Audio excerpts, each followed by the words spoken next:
Greetings. Welcome again to the Voice out of Zion. My name is Malachi HaKohen, and of course we have with us again the great ambassador, prime minister of the original Hebrew Israelite nation worldwide. We'll be talking to you today about the blowing of the trumpets. Prior to that, we're going to first bring on our brother in the studio, Brother Sadiq, with another one of those foundation poems. Thank you, Brother Sadiq, please. Thank you, Kohen. Name of this piece is Cuckoo's Eggs. Brain numbing, mind dumbing, truth distorting, thought contorting, popular opinion based on lies, public policy, mind control disguised, mass hypnosis by visual osmosis, the end result being mass psychosis, an unsuspecting public driven mad, one poison apple makes the orchard bad, planted in your consciousness by a cuckoo whose offspring hatches, causing you to do what you do, forcing your righteous ideas out of the nest, supplanting them instead with a mental virus that infests. Your brain is the nest, the media is the cuckoo bird, negative ideas are the cuckoo's eggs that manipulate the power of the word. You unknowingly accept their wicked nature as yours. You're losing battles, but you needn't lose the war. Their program is one of stealth and deceit. Your awakening will lead to their defeat. Wake up and push the cuckoo's eggs from your nest. Resist the programming that leads to death. Activate your higher consciousness by steadfastly performing acts of mindfulness. Silent knowledge is the key that has the power to set you free. Rid your mind of this foreign installation. Save your soul from death by association. Your brain is the nest. The media is the cuckoo bird. Negative ideas are the cuckoo's eggs that manipulate the power of the word. You are not bound by agreements that you did not make, or defined by thoughts that you did not originate. Don't claim responsibility for thought patterns that are foreign to you. Don't do things that are unnatural for you to do. Push the cuckoo's eggs from your nest. Accept only thoughts of peace and blessedness. Violence and hatred are not of your making. Retrace your thoughts to their sacred beginnings. Our enemy has infested your minds with thinking of a different kind, a thinking that nourishes them at your expense. Total awareness is our only defense. Your brain is the nest. The media is the cuckoo bird. Negative ideas are the cuckoo's eggs that manipulate your power to command the word. Yet you do command the word and thus receive your just reward, for you will it in a negative sense, verbalizing profane thoughts that create naught but offense. Your mouth, a misused doorway leading to destruction, constitute a prison of your own construction. Foul emotions create like thoughts and words and deeds, and thus you husband a poison tree sprouted from a poison seed. You aid your enemy in your own damnation by allowing his base mind to censure your innate divination. Awaken and reverse this diabolical trend, or accompany the devil in his timely end. Your brain is the nest. The media is the cuckoo bird.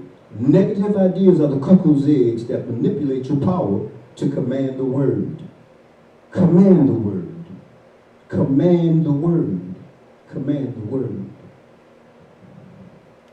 I tell you, Brother Sadiq has a way with words. Thank you, Brother Sadiq. We're entering into a special season now. We're in a season of Sukkoth, entering into the blowing of the trumpets. Very important warning signs that we'll be speaking about, the waking up, setting certain standards in place.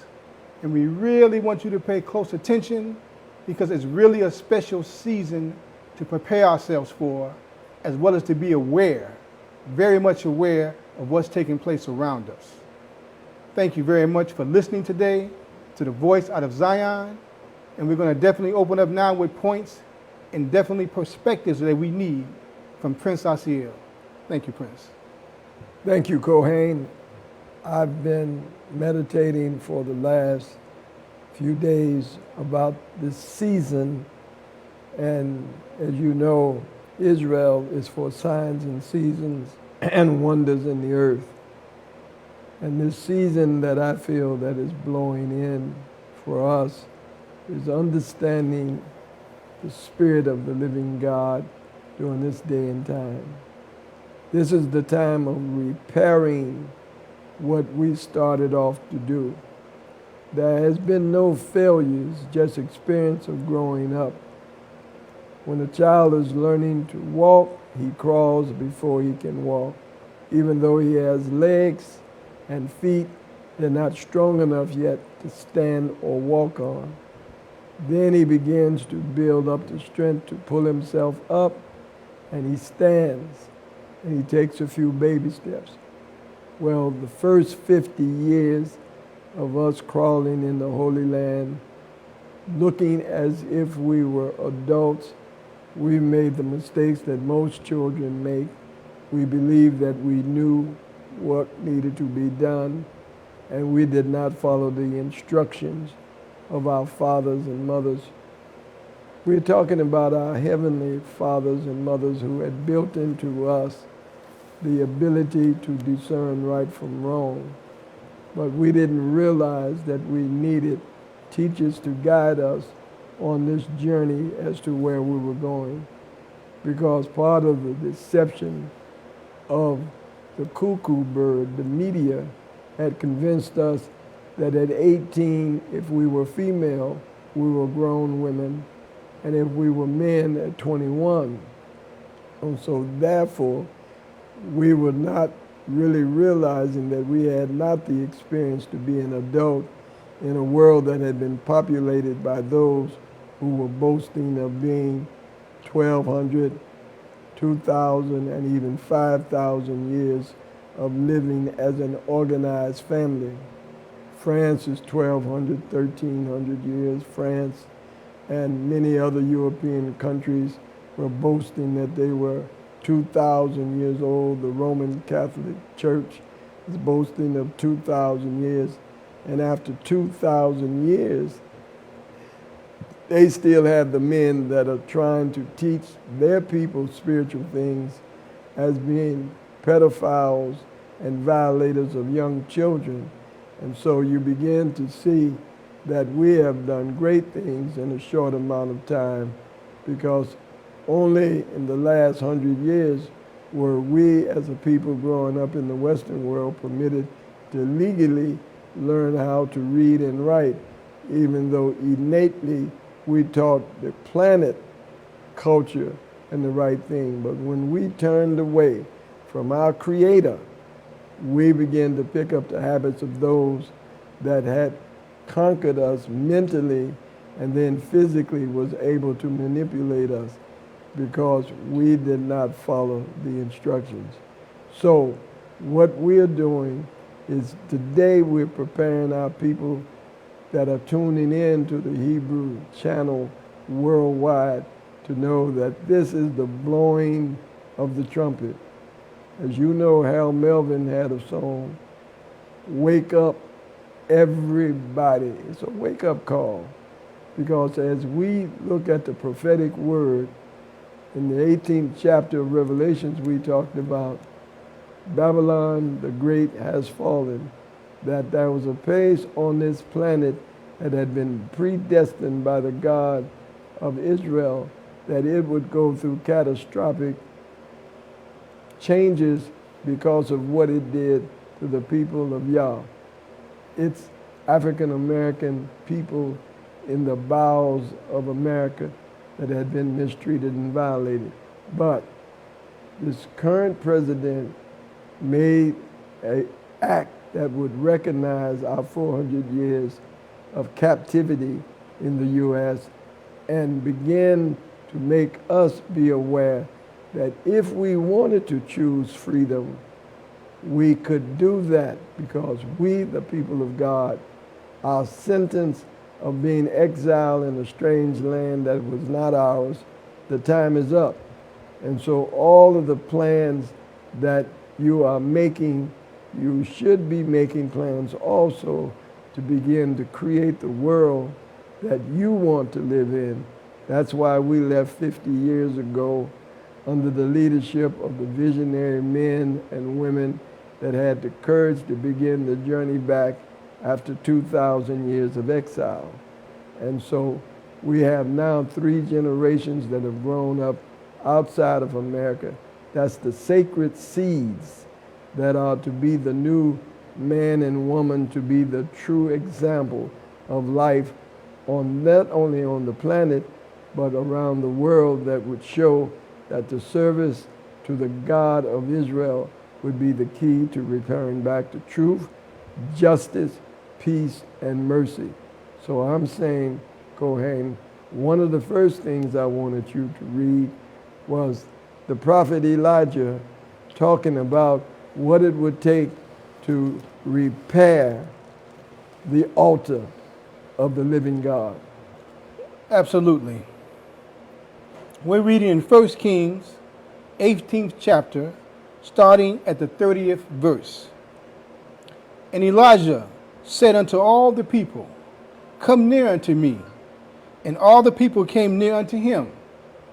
And he repaired the altar of the Lord that was broken down.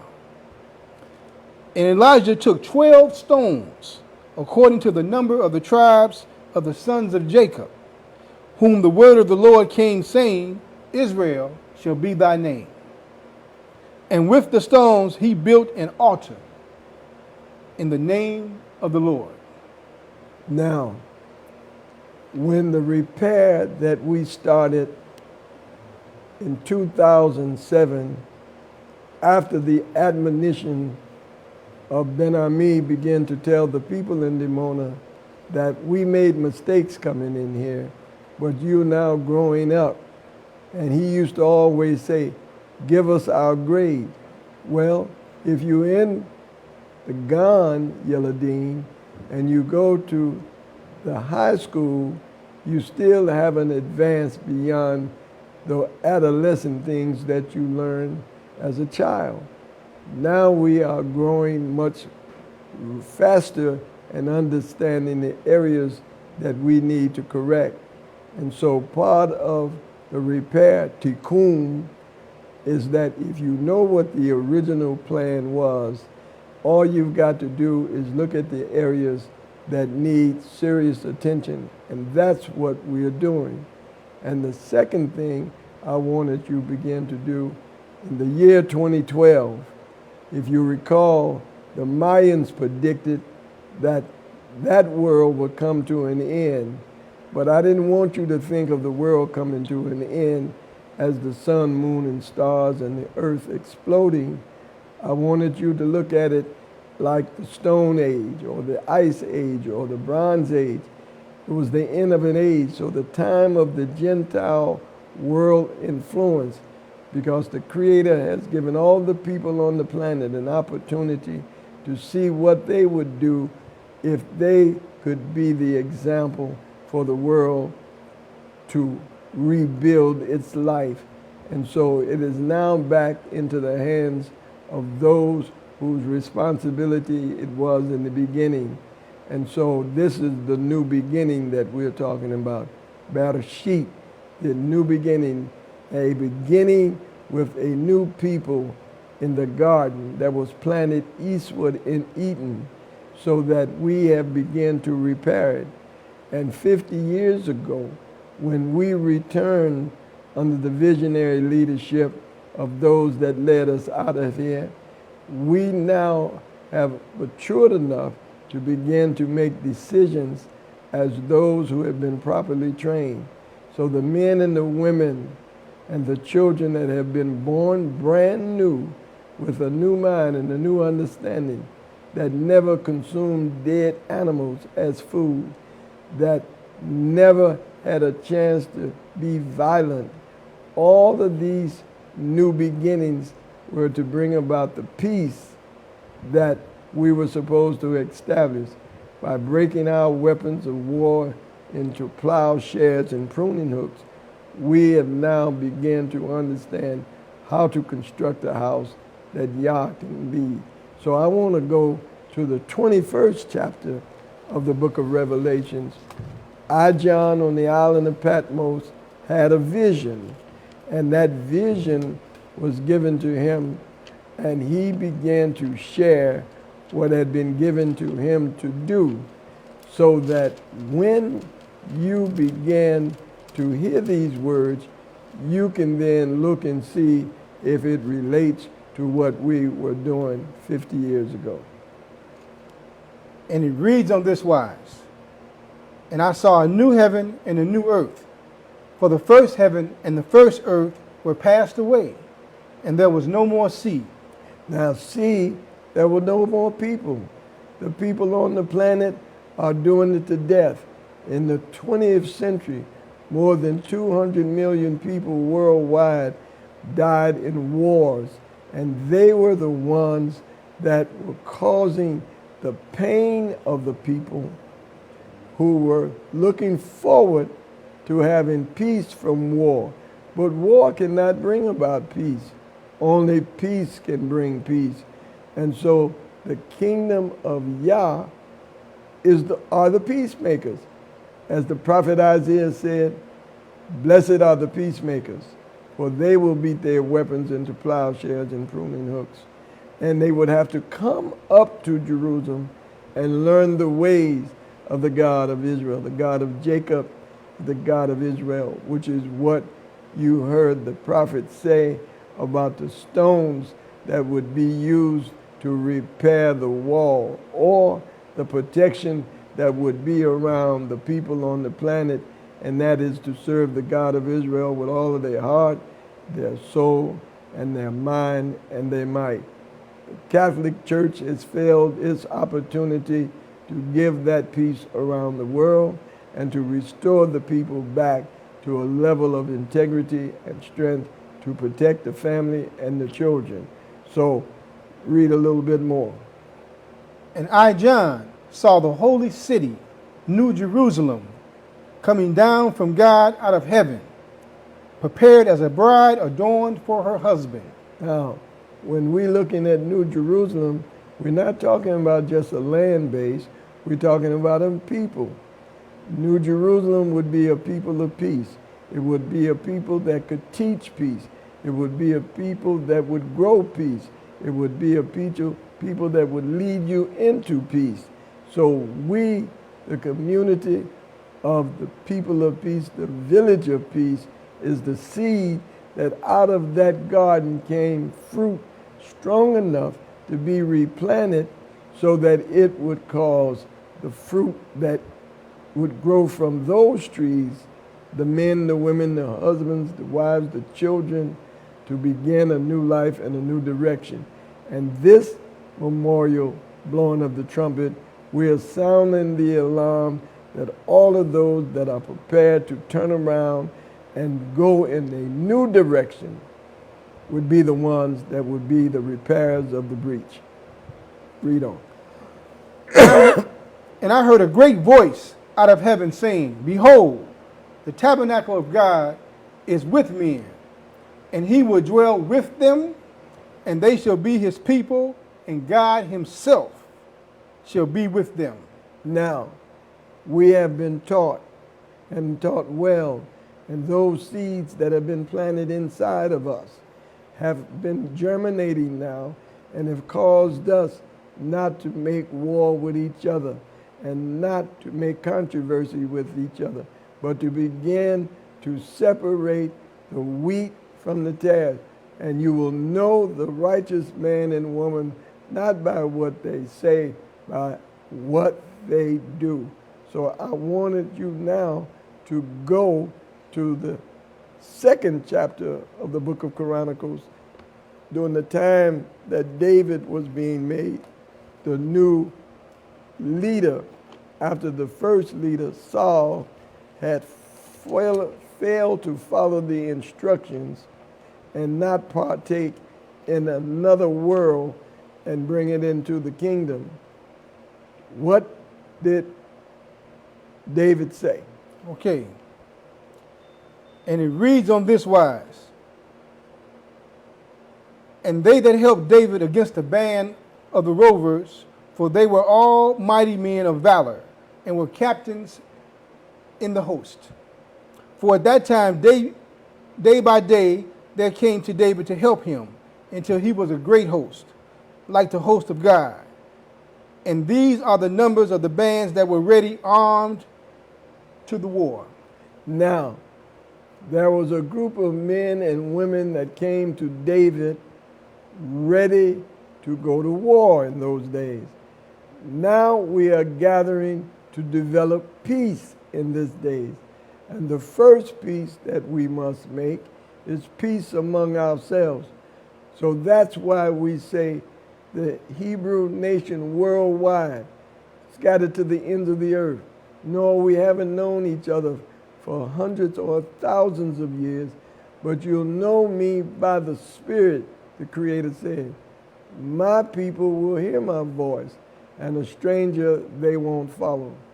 I was grown in the kingdom of Yah. I was developed in the kingdom of Yah. I produced seeds in the kingdom of Yah. We now have women who have been made all over again. And Ima Havana was one of those great women. Ima Yoana, Ima Kava, Ima Bina, and many other great women were foundational in producing the new seeds that would grow up in the Holy Land and become the weapons of war, showing that righteousness is what uplifts a nation. And this is the alarm that we're sounding prior to the day that we know is the day of the trumpets. An alarm is being sounded right now. So I'm asking everybody that's hearing this, as we prepare to bring to you the insight that the Creator has given us, me particularly, so that you will know that as your brother, as your servant, and as your friend, that we are coming to bring peace in the midst of a broken people and heal the hurt and mitigate the misery of those that have fallen away from what the original intent was. If my people who are called by my name, the Creator said, would just humble themselves, turn away from their wicked ways, then I will hear. They must pray that this day come into existence. I will heal them, the land, and the country. And so we say to all Israelites, whatever lands they grew up in, wanting to serve the Holy One of Israel, we are open arms for the repaired kingdom so that we can begin the great destiny of us as we prepare for this Jubilee Yom Kippur. And I'm saying to those men and women around the world, the Kohen will give you an email address. Write it down and send us a message if you believe that the Creator has revealed to you your piece of the puzzle, and you bring it to the table so we can lay it down and look at where does it fit in at the beginning, at the middle, or at the end of completing the journey. But it is on the table, and you will be put in charge of that which has been given to you so that we can go on and restore the nation that has been longing to become whole again. And I'm speaking to the dry bones as well. If these words resonate with you, you will begin to get the strength and the muscle again to take a stand for justice, truth, and righteousness. So please, stay tuned to this channel and you'll begin to hear the voices of Zion today, not yesterday, but this is today's message for the Hebrew Israelite movement. And I'm saying it in the absolute because I'm part of the rebuild process. When I came to Israel, I was already anointed to be a servant to God's people. And Rabbi Ben Ami knew my integrity and my intellect and my capabilities. And I was sent out in 1973 to begin the journey, starting in Detroit, and begin to bring the people out of the lands of captivity back to begin to replenish the hills of Judea, so that the righteous sons and daughters would begin to awaken in that land. And as we are maturing now, we are now going to the next level. Ima Havana did not die. She translated and went to the next level. Ben-Ami did not die. He translated and went to the next level so that he could begin to speak to us who had been under his control and leadership to see if we had learned the lessons well. Nasi Shalik is not dead. We must open our hearts. They can only come into a new and a clean heart and begin to activate the things that was planted in you, the soil of the creator of the heaven and earth, to begin to restore his earth back to its fullness. So I'm saying to you worldwide, please write down the email that Kohen will give you and begin to let us know what part you can play right now that would begin the reprocess and the rebuilding, so that come Yom Kippur, we're not going to celebrate it like we used to. We got a brand new message for you. And you're going to be hearing from the next generation after us, our children talking and taking responsibility for the rebuilding under their leadership and our guidance, so that the mistakes that we made, they won't have to make, and we won't let them make old mistakes on their way up. So thank you, Kohen. I want you now to give the email address so that the men and the women around the world will be able to contact us and let us know what they're ready to do for the repair of God's great kingdom. Absolutely. Contact us at info@voiceoutofzion.today. I'll say that again. info@voiceoutofzion.today. Please contact us if you want to talk with us, if you have questions, if you have comments, if you want to give us detailed information about yourself and exactly what you want to do. Leave that email right there.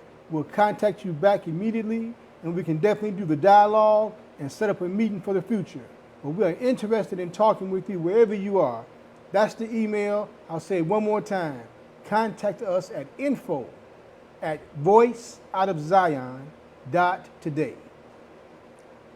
Thank you. Talk to you real soon. This brief message was to send an alarm to get prepared for the repair and the rebuilding of the kingdom of Yah on earth. Thank you.